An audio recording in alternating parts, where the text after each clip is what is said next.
Selamat pagi teman-teman. Assalamualaikum warahmatullahi wabarakatuh. Jumpa lagi di channel Narasawiji Sang Pembudidaya Ikan, baik ikan lele dan ikan gurame. Apa kabar teman-teman semuanya?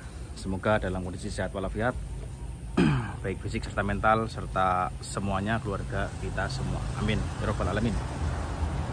Di kesempatan kali ini saya akan buat konten tentang, ada yang bertanya kepada saya tentang kolamnya kok nggak ada pembuangannya. Nah terus kalau panennya gimana? Apa nggak repot tuh? Nah, banyak sekali pertanyaan seperti itu tentang kolam saya.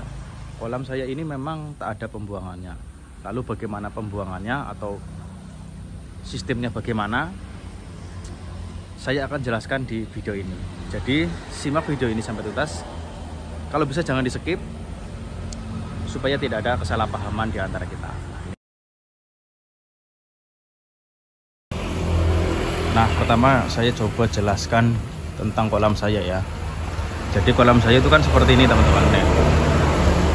Di semua kolam itu tak ada pembuangan ya. Kolam lele nggak ada pembuangannya. Jadi banyak yang bertanya, lah kolam kok nggak ada pembuangan, nanti kalau buang airnya gimana? Nah ini teman-teman, oh ya ini nanti ya pembuangan air. Nah pertama kalau hujan dulu.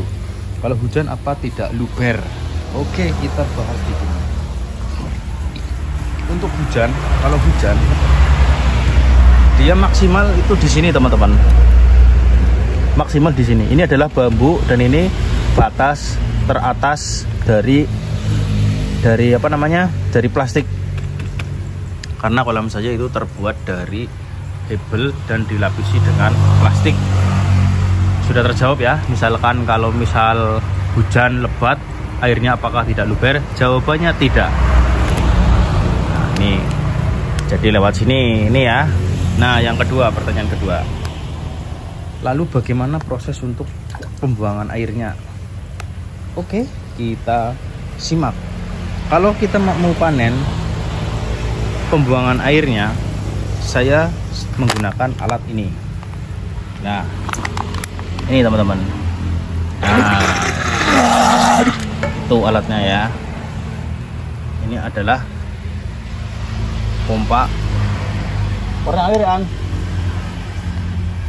Nah itu adalah pompa untuk membuang air kolam saya.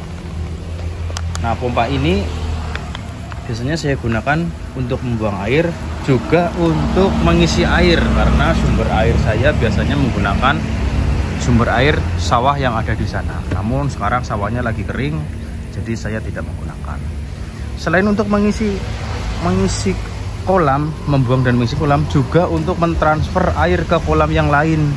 Jadi misalkan ini saya panen dan airnya masih bagus dan akan saya gunakan lagi, saya akan transfer ke kolam yang lainnya.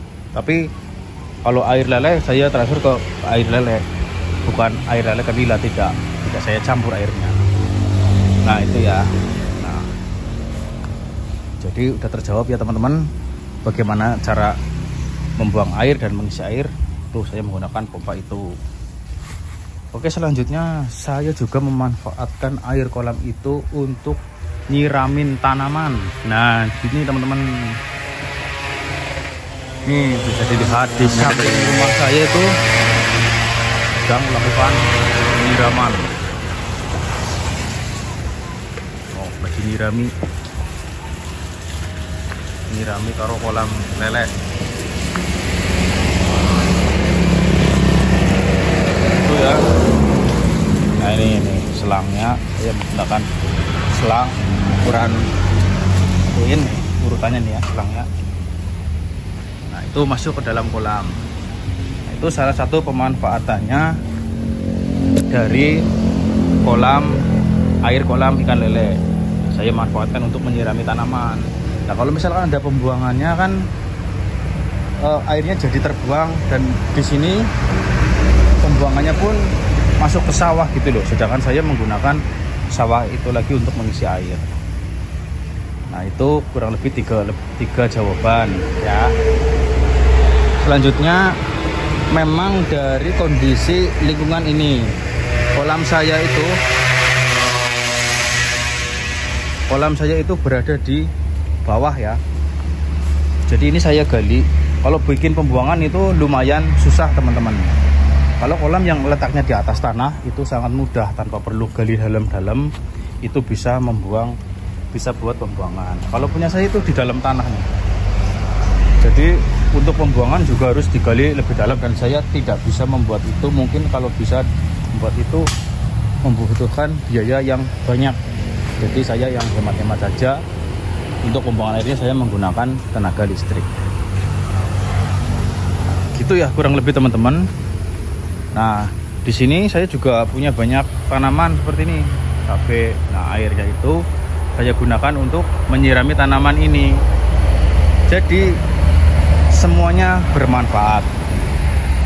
Nanti air yang baru, air yang dari keran, misalkan air yang baru, saya isiin buat kolam. Jadi ikan lelenya dapat air yang segar, yang baru, dan air yang lama saya gunakan untuk menyirami tanaman saya.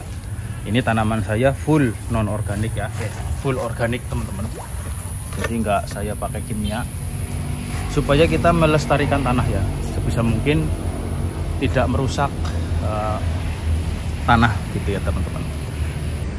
Nah, kurang lebih seperti itu penjelasannya tentang banyak pertanyaan yang datang ke saya tentang kolam kok nggak ada pembuangannya, bagaimana cara pembuangannya. Nah, semoga penjelasan video ini teman-teman bisa paham ya teman-teman. Jika belum paham ya silahkan ditanyakan lewat kolom komentar. Sekian videonya, jumpa lagi di channel saya yang lain atau video saya yang lain. Terima kasih.